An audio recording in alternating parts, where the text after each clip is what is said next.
신입 주제에 감히 나한테 대들어? 당장 짐 싸서 나가! 그 한마디와 함께 날아온 뺨따기. 28년 차 만년부장은 26살 신입여 직원을 하녀처럼 부리며 구두 닦기, 커피 심부름, 심지어 와이셔츠 다림질까지 시켰습니다. 하지만 이 부장은 몰랐습니다. 자신이 하녀 취급하던 그 여직원에게 자신의 인생을 통째로 뒤집어버릴 무언가가 숨겨져 있었다는 걸요. 지금부터 이 사연 시작합니다. 사연 시작 전에 구독 버튼을 눌러주시고 어디서 듣고 계신지 댓글에 남겨주시면 행운 가득한 기운을 전달해 드립니다. 월요일 아침 9시 태성물산 7층 경영지원부 사무실은 이제 막 하루를 시작하는 직원들로 분주했습니다. 키보드 소리와 전화벨이 뒤섞인 평범한 아침이었죠. 하지만 그 평범함은 오래가지 못했어요. 부서 한가운데 자리 잡은 박기태 부장의 목소리가 사무실 전체를 찢어버렸거든요. 한서연, 당장 이리 와. 몇 번을 불러야 알아듣냐? 26살 신입사원 한서연은 자리에서 일어나 부장 앞으로 다가갔습니다. 입사석 달째인 그녀는 매일 가장 먼저 출근해서 가장 늦게 퇴근하는 성실한 신입이었지만 이 부서에서 성실함은 아무런 방패가 되지 못했어요. 박기태 부장은 28년 차 만년부장, 임원 승진에 8번이나 떨어진 남자였습니다. 그 울분의 화살은 언제나 가장 약한 사람을 향했죠. 이거 닦아? 주말에 골프장 갔더니 진흙투성이야. 오늘 안으로 새 것처럼 만들어놔. 박기태가 책상 밑에서 꺼낸 것은 자신의 구두 한 켤레였습니다. 진흙이 굳어 갈라진 갈색 가죽 구두가 서연의 발 앞에 툭 떨어졌어요. 주변 직원 30여 명의 시선이 일제히 서연에게 쏠렸지만 아무도 입을 열지 못했습니다. 지난달에도 박기태에게 한마디 했다가 다음날 인사팀에 불려간 대리가 있었거든요. 죄송하지만 부장님, 이건 업무 범위가 아닌 것 같습니다. 서연이 조용하지만 단호하게 말했습니다. 사무실 공기가 순식간에 얼어붙었어요. 키보드 소리가 멈추고 전화 받던 직원마저 수화기를 내려놓았습니다. 28년 차 부장에게 석 달짜리 신입이 거절이라니. 박기태의 눈꼬리가 올라가더니 입꼬리가 비틀어졌습니다. 어디서 신입년이 부장한테 말댔구야. 너 지금 죽고 싶어서 환장했구나. 그가 벌떡 일어나며 책상 위의 서류 뭉치를 바닥에 쏟아버렸습니다. 수백 장의 종이가 사무실 바닥에 흩날렸죠. 서연이 밤새워 정리한 분기보고서 자료였어요. 박기태는 서연 앞에 바짝 다가서며 내려다보았습니다. 당장 무릎 꿇고 주워. 한 장이라도 구겨지면 내가 어떻게 되는지 보여줄 테니까. 서연의 손이 떨렸습니다. 하지만 입술을 꽉 깨물고 바닥에 무릎을 꿇었어요. 치마가 먼지투성이 바닥에 닿았지만 신경 쓸 겨를이 없었습니다. 한 장 한 장 서류를 주워 담는 서연의 등 위로 박기태의 콧웃음이 떨어졌죠. 그때 박기태가 발끝으로 서류 더미를 툭 차버렸어요. 막 정리한 서류가 다시 사방으로 흩어졌습니다. 이것도 못하면서 월급은 꼬박꼬박 받아가지. 회사 나와서 뭐 하는 거야 넌. 서연은 고개를 숙인 채 다시 서류를 줍기 시작했습니다. 새벽 4시까지 정리한 자료가 발길질 한 번에 휴지 조각이 되는 걸 보면서도 끝내 눈물은 흘리지 않았어요. 이를 악물고 종이를 한 장씩 집어올리는 손끝이 미세하게 떨리고 있었죠. 아, 오늘 안으로 다시 정리 못하면 퇴근은 꿈도 꾸지 마.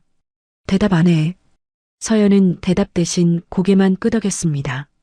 목소리를 내면 울 것 같았거든요. 옆자리 선배가 작은 목소리로 속삭였어요. 그냥 시키는 대로 해. 버티면 더 심해져. 선배마저 박기태 편이었습니다. 아니, 편이 아니라 두려운 거였죠. 박기태는 코웃음을 치며 자리로 돌아가다 한마디를 더 내뱉었어요. 아, 그리고 점심때 내 도시락도 데워놔. 넌 밥값도 못하는 년이니까 그 정도는 해야지. 직원들도 하나둘 고개를 돌려 모니터를 바라보았습니다. 아무도 서연에게 손 하나 내밀지 않았어요. 바로 그 순간이었습니다. 사무실 유리문 너머 복도에 한 남자가 서 있었어요. 50대 후반에서 60대 초반으로 보이는 중년 남성이었죠. 낡은 점퍼에 편한 면바지 차림. 어느 부서 사람인지 알 수 없는 수수한 행색이었습니다. 남자는 유리문 너머로 바닥에 엎드린 서연과 그 위에서 비웃는 박기태를 말없이 바라보고 있었어요. 그의 두 주먹이 서서히 움켜쥐어졌고 눈빛이 얼음장처럼 가라앉았지만 아무런 행동 없이 조용히 발길을 돌렸습니다. 아무도 그 남자를 눈치채지 못했어요.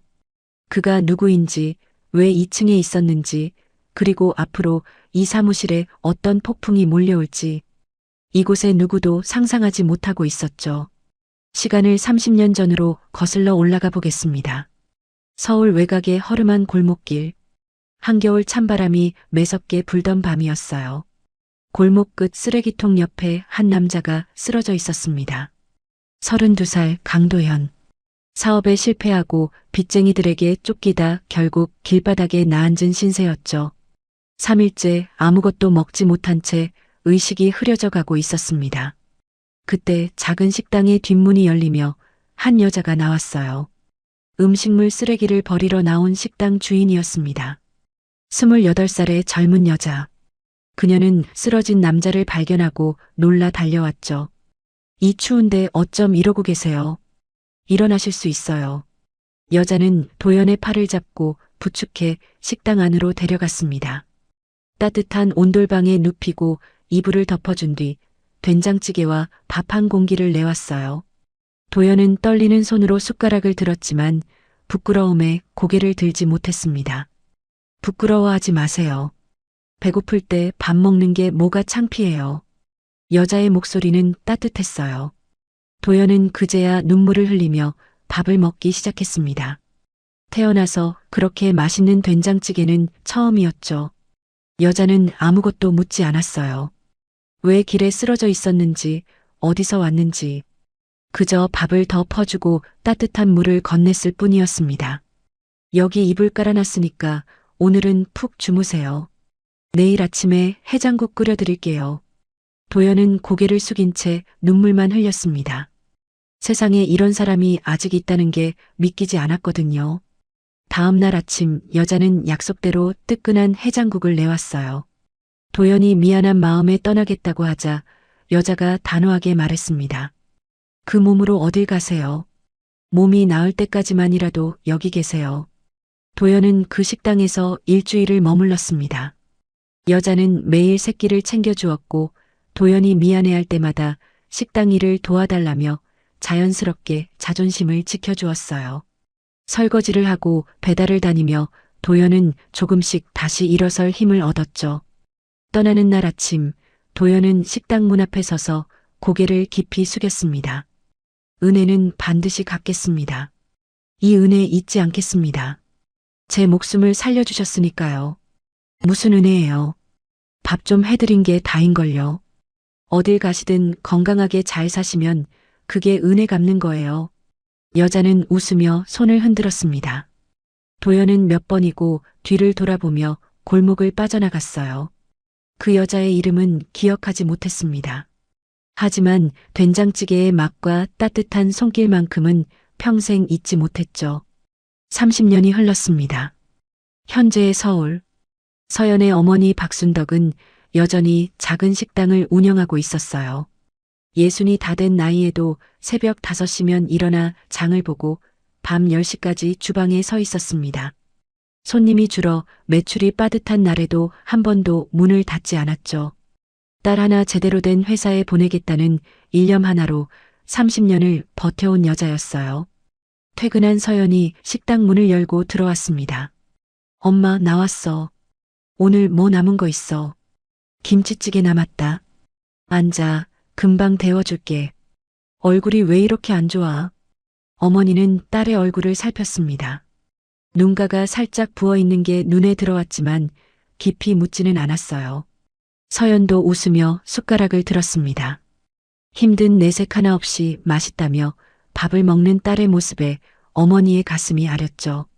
서연은 어머니에게 절대 회사 이야기를 하지 않았거든요. 걱정을 끼치고 싶지 않았습니다. 식당 문을 나서며 서연은 혼자 중얼거렸어요. 내일도 버텨야 한다고, 석 달만 더 참으면 수습이 끝난다고. 차가운 밤바람이 서연의 볼을 스쳤습니다.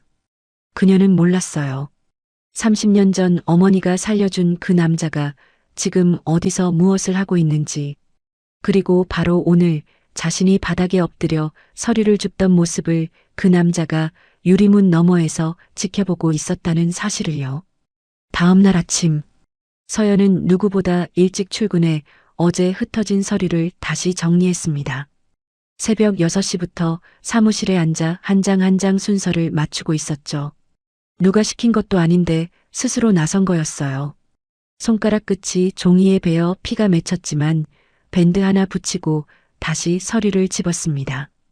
8시 반쯤 직원들이 하나둘 출근할 때 서연의 책상 위에는 완벽하게 정리된 보고서 뭉치가 놓여 있었어요.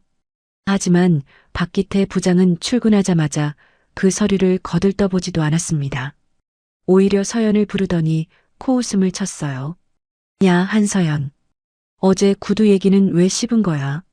내가 장난하는 줄 알아. 서연이 대답하기도 전에 박기태는 비닐봉지 하나를 내밀었습니다. 오늘 내 점심 도시락이야. 11시 반까지 구내식당 전자레인지에 데워서 내 자리에 갖다 놔. 서연이 비닐봉지를 받아들자 박기태는 서랍에서 와이셔츠 2벌을 꺼내 책상 위에 올려놓았어요. 이것도 가져가. 퇴근 전까지 다림질해서 옷걸이에 걸어놔. 구김 하나라도 있으면 다시 시킬 테니까. 서연의 눈에 순간 불꽃이 일었어요. 하지만 이를 악물고 참았습니다. 수습 기간이 끝나기까지 2달 남짓. 여기서 잘리면 어머니에게 면목이 없었거든요. 서연이 도시락과 와이셔츠를 들고 돌아서려는 순간 박기태가 또 한마디를 던졌어요. 아, 그리고 내 차 지하 주차장에 세워져 있어. 점심시간에 세차도 해놔. 왁스칠까지 완벽하게. 옆자리 김대리가 고개를 푹 숙였습니다. 차마 서연을 쳐다볼 수가 없었던 거죠. 부서 전체가 박기태의 갑질을 알고 있었지만 누구 하나 나서는 사람이 없었어요. 최상무도 자기 방에서 문을 닫은 채 모른 척하고 있었습니다. 서연은 대답 없이 자리로 돌아가 업무를 시작했어요. 점심시간. 서연은 박기태의 도시락을 데우고 지하 주차장으로 내려가 세차를 했습니다. 2월의 찬바람 속에서 호스를 잡은 손이 빨갛게 얼었어요. 물이 튀어 블라우스가 젖었지만 갈아입을 옷도 없었죠. 떨리는 손으로 왁스칠까지 마치고 올라오니 점심시간은 이미 끝나 있었습니다. 밥 한 끼 먹지 못한 채 오후 업무가 시작된 거였어요. 세차 다 했습니다. 서연이 보고하자 박기태는 모니터에서 눈도 떼지 않고 대꾸했어요. 앞유리에 물자국 남아있으면 다시 해. 내가 확인하기 전에 알아서 점검하고. 서연은 고개를 숙이고 자리로 돌아갔습니다. 오후 내내 와이셔츠 다림질까지 마치고 나니 퇴근 시간이 훌쩍 넘어 있었어요. 정작 자기 업무는 한 줄도 진행하지 못한 채 하루가 끝난 거였습니다. 한서연, 내일 아침까지 분기 실적 보고서 정리해서 올려. 양식은 공유 폴더에 있어. 박기태가 퇴근하며 던진 한마디에 서연은 눈앞이 캄캄해졌어요. 하루 종일 부장 개인 심부름만 하느라 업무를 못했는데 아침까지 보고서를 내라니. 박기태는 코트를 걸치며 마지막 한마디를 덧붙였습니다. 참, 내일 거래처 미팅 자료도 30부 인쇄해놔. 칼라로. 사무실 문이 닫히고 박기태의 발소리가 멀어졌어요. 텅 빈 사무실에 서연 혼자 남았습니다. 시계는 이미 밤 9시를 가리키고 있었죠. 결국 서연은 또다시 밤을 새울 수밖에 없었어요. 컴퓨터 화면의 푸른 빛만이 서연의 얼굴을 비추고 있었습니다. 그 시각 태성물산 건물 맞은편 카페. 창가 자리에 한 남자가 앉아 있었어요. 낡은 점퍼 차림의 그 중년 남성이었습니다. 남자는 아메리카노 한 잔을 앞에 두고 태성물산 건물의 7층 불빛을 바라보고 있었죠. 7층에서 홀로 야근하는 서연의 그림자가 창문 너머로 희미하게 보였습니다. 남자의 눈가에 주름이 깊게 파였어요. 그는 전화기를 꺼내 어딘가에 짧은 문자 하나를 보냈습니다. 화면에는 단 한 줄만 적혀 있었죠. 그 내용이 무엇인지는 아직 아무도 몰랐어요. 금요일 저녁, 경영지원부 회식이 잡혔습니다. 강남의 한 고깃집 2층 단체석, 박기태 부장이 상석에 떡하니 앉고 직원 20여 명이 둘러앉았어요. 서연은 구석 자리에 조용히 앉았습니다. 회식이라고 해서 편하게 쉴 수 있는 자리는 아니었어요. 박기태 부장의 회식은 언제나 또 다른 형태의 갑질이 펼쳐지는 무대였거든요. 지난번 회식에서는 막내 사원에게 춤을 추게 만들었고 그 전에는 여직원에게 옆에 앉아 술시중을 들게 했었죠. 고기가 구워지고 소주잔이 돌기 시작했습니다. 분위기가 무르익자 박기태의 눈이 서연을 향했어요. 입꼬리가 올라가는 게 보였죠. 서연의 등줄기에 찬 기운이 흘렀습니다. 한서연, 여기 와서 고기 좀 구워. 신입이 구석에 처박혀서 뭐 하는 거야? 눈치가 없어. 서연이 자리를 옮겨 불판 앞에 앉았어요. 연기가 눈에 매워 눈물이 맺혔지만 고개를 돌릴 수 없었습니다. 박기태는 빈 소주잔을 서연 앞에 밀었죠. 자, 부장님한테 한 잔 따라. 사회생활의 기본이잖아. 서연이 조심스럽게 소주병을 들어 잔을 채웠습니다. 박기태는 단숨에 들이키더니 다시 빈 잔을 내밀었어요. 한 잔, 두 잔, 세 잔. 서연은 기계처럼 술을 따랐습니다. 박기태의 얼굴이 점점 붉어지더니 목소리가 한층 커졌어요. 야, 한서연. 너 그래도 얼굴은 쓸만하네. 그 얼굴로 사내 미인 대회라도 나가지 왜 이런 데서 서류나 정리하고 있어. 직원들 사이에서 어색한 웃음이 흘렀습니다. 아무도 진심으로 웃는 사람은 없었어요. 서연의 얼굴이 하얗게 굳었지만 아무 말도 하지 않았습니다. 그때 박기태가 서연의 팔을 잡으며 옆자리로 끌어당겼어요. 왜 그렇게 뻣뻣해? 부장이랑 좀 가까이 앉아봐. 분위기 좀 풀자. 서연이 팔을 빼며 자리에서 일어섰습니다. 더 이상은 참을 수 없었던 거였어요. 테이블 위에 소주잔이 흔들렸고 옆에 앉은 동기가 서연의 옷자락을 잡았지만 서연은 뿌리쳤습니다. 죄송합니다. 저 먼저 들어가겠습니다. 순간 박기태의 눈이 뒤집어졌어요. 술잔을 탁 내려놓으며 서연의 손목을 움켜잡았습니다. 그 힘이 어찌나 셌는지 서연의 손목에 빨간 자국이 남을 정도였죠. 어딜 가? 내가 보내줄 때까지 앉아 있으라고 했지. 신입이 회식 자리에서 먼저 나가는 게 말이 돼. 주변이 순식간에 조용해졌습니다. 직원들은 고개를 숙이거나 전화기를 만지작거리며 시선을 피했어요. 그때 최상무가 나서며 서연의 어깨를 가볍게 눌렀습니다. 서연 씨, 기태 부장 말도 좀 들어. 사회생활이 다 그런 거야. 윗사람 기분 맞추는 것도 능력이지. 최상무마저 박기태 편을 든 겁니다.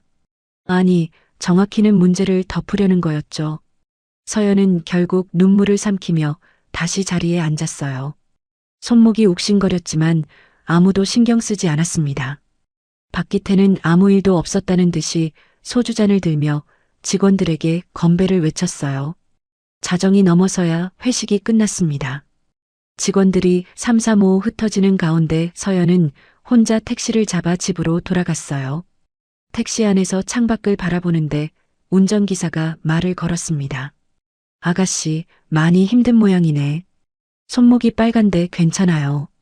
서연은 아무렇지 않다고 웃으며 대답했어요. 좁은 원룸 문을 열고 들어가 불도 켜지 않은 채 침대에 주저앉았습니다. 손목에 빨간 자국을 내려다보다가 이불을 뒤집어 쓰고 소리 없이 울었어요. 석 달째 하루도 빠짐없이 이어지는 지옥 같은 나날이었습니다. 내일도 모레도 이 지옥은 계속될 거라고 생각했죠. 하지만 서연은 몰랐어요. 이 모든 고통이 끝나는 날이 생각보다 훨씬 가까이 다가와 있다는 것을요.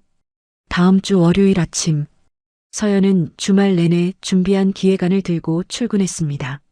신규 거래처 유치를 위한 마케팅 전략 보고서였어요. 대학 시절 경영학과 수석의 실력을 모두 쏟아부은 결과물이었죠. 32페이지에 달하는 기획안에는 시장 분석부터 구체적인 실행 방안까지 빈틈없이 담겨 있었습니다. 서연은 이 기획안이 수습평가에 결정적인 역할을 하리라 기대하고 있었어요. 그런데 아침 회의 시간 서연의 얼굴이 굳어졌습니다. 최상무 앞에서 박기태 부장이 발표하고 있는 내용이 서연의 기획안과 한 글자도 다르지 않았거든요.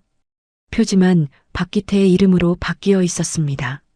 서연이 공유 폴더에 올려둔 파일을 그대로 가져다 자기 것으로 둔갑시킨 거였어요. 박 부장, 이번 기획안 꽤 괜찮은데. 오랜만에 제대로 된 보고서를 보는군. 최상무가 고개를 끄덕이며 칭찬했습니다. 박기태는 의기양양하게 웃으며 대답했어요. 제가 주말 내내 매달렸습니다. 이번 거래처는 제가 반드시 성사시키겠습니다. 서연의 손이 떨렸습니다. 32페이지를 작성하느라 밤잠을 설친 게 바로 자신인데 박기태가 아무렇지도 않게 자기 공으로 가져간 거였어요. 회의가 끝나고 서연은 박기태를 찾아갔습니다. 최대한 침착하게 그러나 분명하게 말했어요. 부장님, 그 기획안은 제가 작성한 겁니다. 제 이름으로 다시 보고해 주시면 감사하겠습니다. 사무실이 조용해졌습니다. 직원들의 눈이 일제히 박기태와 서연을 번갈아 바라보았어요. 박기태의 표정이 일그러졌습니다. 코끝이 벌겋게 달아올랐죠. 뭐? 내 기획안이라고. 증거가 어딨어? 내가 작성했다는 걸 누가 증명해 줄 건데. 서연은 노트북을 펴서 작성 기록을 보여주려 했습니다. 하지만 박기태는 서연이 노트북을 열기도 전에 벌떡 일어나 서연의 앞에 섰어요.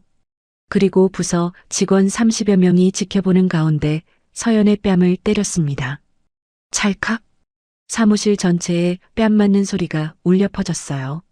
서연의 고개가 옆으로 꺾였습니다. 볼이 빨갛게 부어오르며 눈에서 눈물이 주르륵 흘러내렸죠. 감히 부장한테 따져. 내가 뭔데? 여기서 네 자리가 어딘지 모르는 거야. 서연의 뺨이 화끈거렸습니다. 하지만 그보다 더 아팠던 건 주변의 침묵이었어요. 30여 명의 직원 중 단 한 명도 나서는 사람이 없었거든요. 박기태는 거기서 멈추지 않았습니다. 서연의 책상 위에 놓인 노트북을 집어들더니 바닥에 내동댕이 쳤어요. 이거로 증거 보여준다고. 웃기지도 않네. 공유 폴더에 올린 건 부서 공용 자산이야. 내 이름 석자가 어디 적혀 있는데. 노트북 화면에 금이 갔습니다. 서연이 3년 동안 아르바이트를 해서 산 노트북이었어요. 서연은 떨리는 손으로 볼을 감싸 쥔 채 고개를 숙였습니다. 눈물이 턱끝에서 떨어져 치마 위에 얼룩을 만들었지만 소리내어 울지는 않았어요. 바로 그때였어요. 사무실 유리문 너머에 익숙한 실루엣이 서 있었습니다. 낡은 점퍼 차림의 그 중년 남성이었죠. 남자의 눈동자가 차갑게 떨리고 있었어요.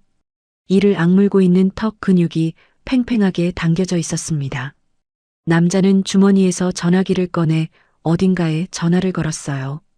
짧게 한마디만 했습니다. 경영지원부 박기태. 내일 10시에 내가 직접 간다. 전화를 끄는 남자의 눈빛은 30년 전 얼어 죽을 뻔했던 그 겨울밤보다 더 차가웠어요. 정확히 10분 뒤 경영지원부 전화기가 울렸습니다. 최상무가 수화기를 들었다가 얼굴이 사색으로 변했죠. 뭐라고요? 회장님이 직접 오신다고요. 최상무의 목소리가 떨리고 있었습니다. 20년간 단 한 번도 계열사를 방문한 적 없는 태성그룹 회장이 내일 태성물산에 직접 온다는 통보였어요. 무슨 일이 벌어지려는 건지 아직 아무도 몰랐습니다. 태성그룹 회장이 직접 방문한다는 소식에 태성물산 전체가 뒤집어졌습니다. 20년간 단 한 번도 계열사에 발을 들인 적 없는 회장의 갑작스러운 방문이었거든요. 사장실부터 각 부서까지 비상이 걸렸어요. 회장이 왜 오는지 아는 사람은 아무도 없었습니다. 다만 한 가지 확실한 건 이건 보통 일이 아니라는 거였죠. 태성물산 사장이 직접 전 부서에 긴급 공지를 내렸어요. 내일 오전 10시 회장님 방문. 전 직원 정장 착용. 로비에서 영접. 지각자는 인사불이익. 각 층마다 청소업체가 투입되었고 화장실 거울까지 새로 닦았습니다. 경비팀은 주차장 동선을 점검했고 비서팀은 접견실에 생활을 꽂았어요. 엘리베이터 카펫도 새 것으로 교체되었죠. 복도마다 직원들이 삼삼오오 모여 수군거렸습니다. 회장이 대체 왜 오는 건지, 누가 잘린 건 아닌지 온갖 추측이 난무했어요. 태성물산 창사 이래 이런 비상체제는 처음이었습니다. 박기태 부장은 이 소식을 듣자마자 눈이 번뜩였어요. 28년간 간절히 원했던 임원 승진. 회장 앞에서 존재감을 각인시킬 절호의 기회라고 생각한 거였죠. 거울 앞에서 넥타이를 고쳐 매며 혼잣말을 했습니다. 이번만큼은 반드시 잡겠다고. 그는 곧바로 서연을 불렀어요. 한서연, 7층 접견실 청소부터 해. 바닥에 얼룩 하나라도 남아있으면 넌 끝장이야. 서연은 대답 없이 청소 도구를 들었어요. 박기태는 거기서 멈추지 않았습니다. 다과도 내가 준비해. 커피는 원두 갈아서 내리고 다과는 호텔급으로 세팅해. 꽃꽂이도 해놔. 서연이 조용히 물었어요. 부장님, 제 담당 업무가 밀려 있는데 이건 총무팀 소관 아닌가요?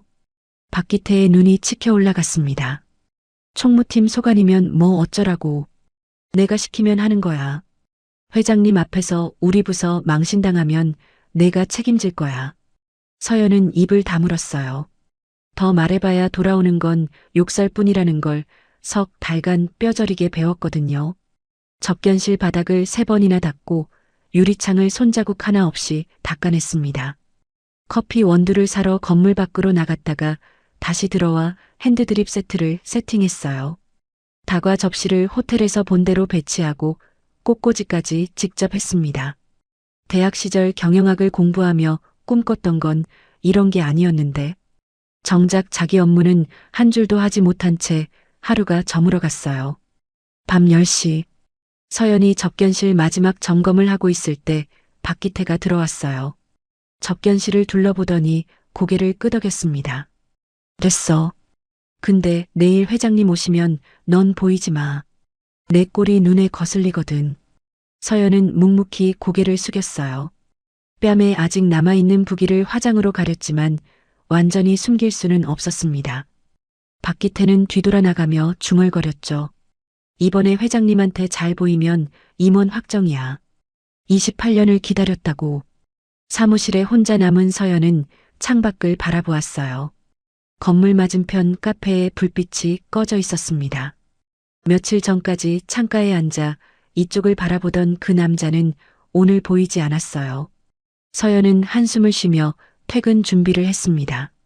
같은 시각 서울 한남동의 한 저택.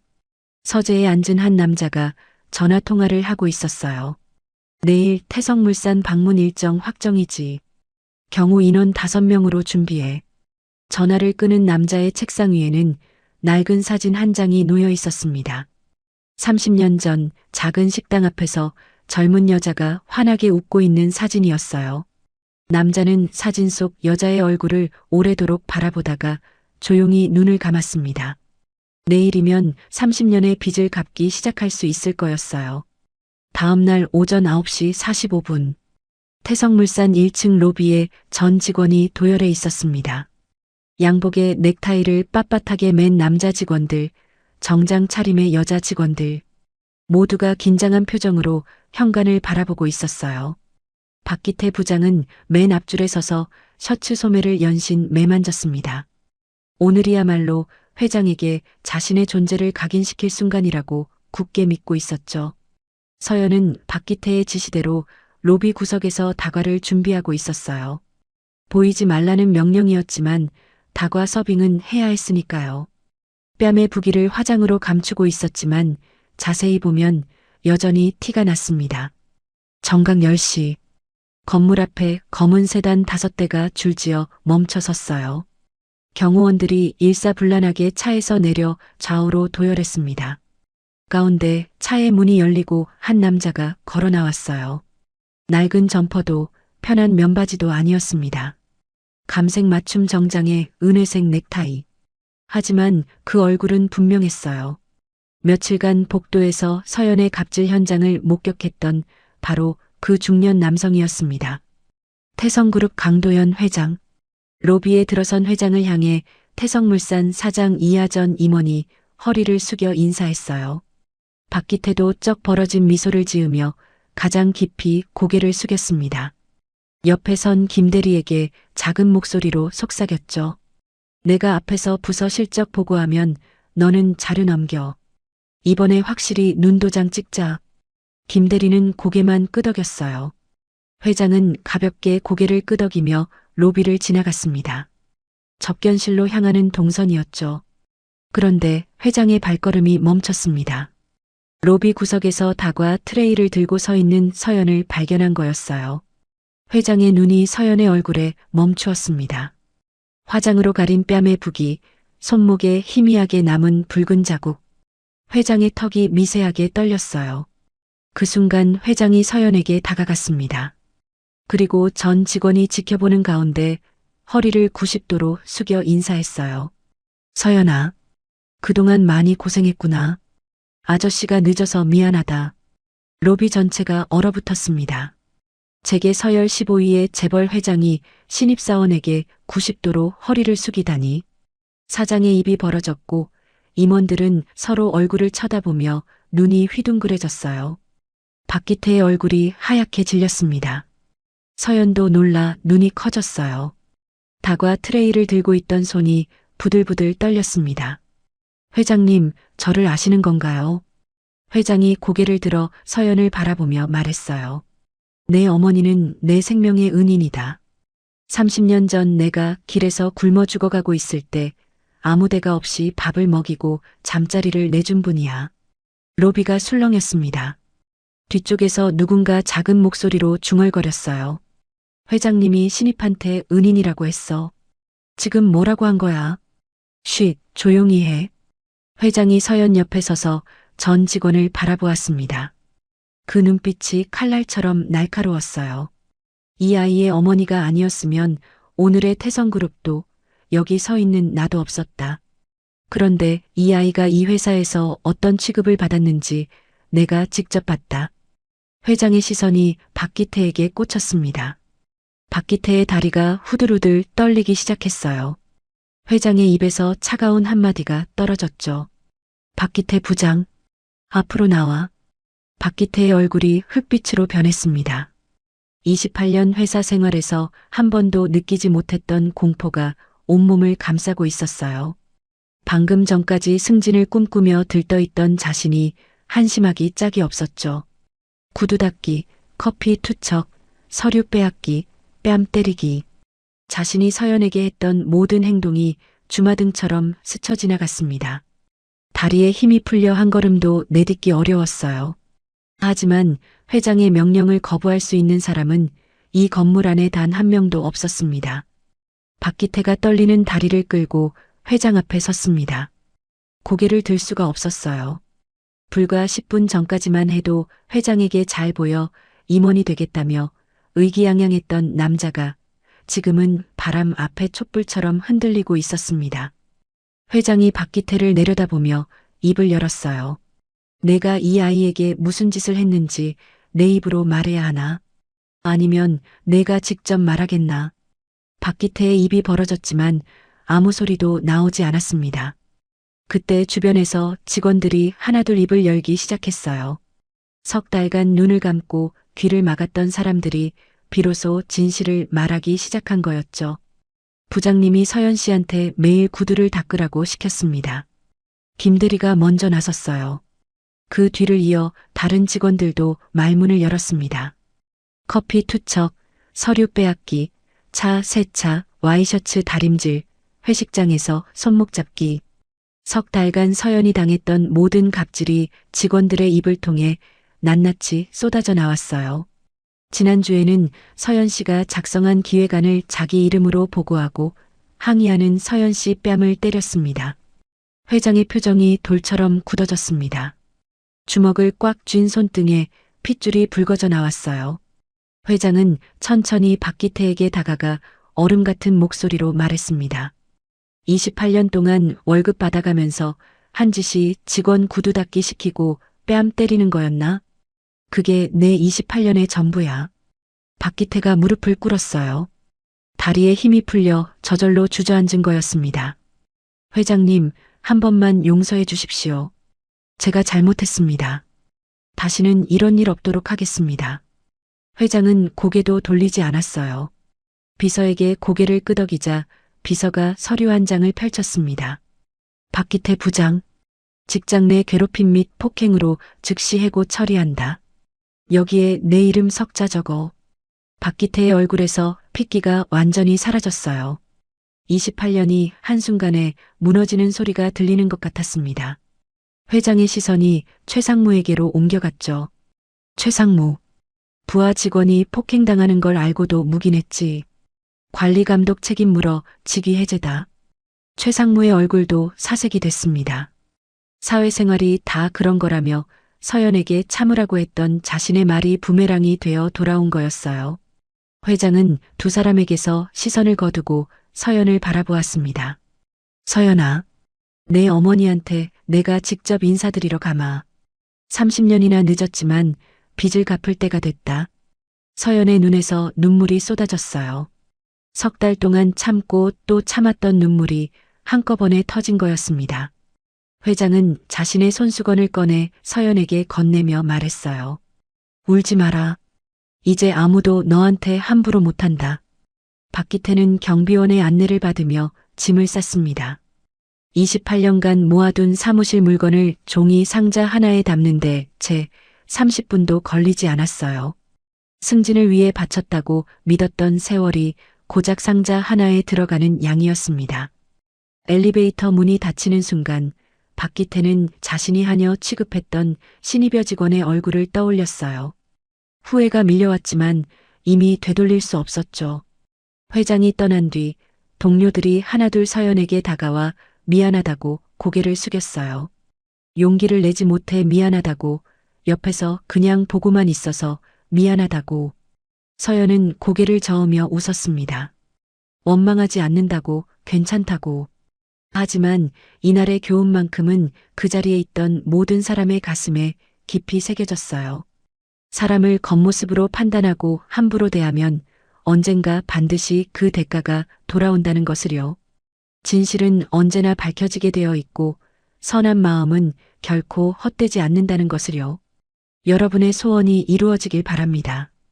행운 가득한 하루 되시길 바랍니다.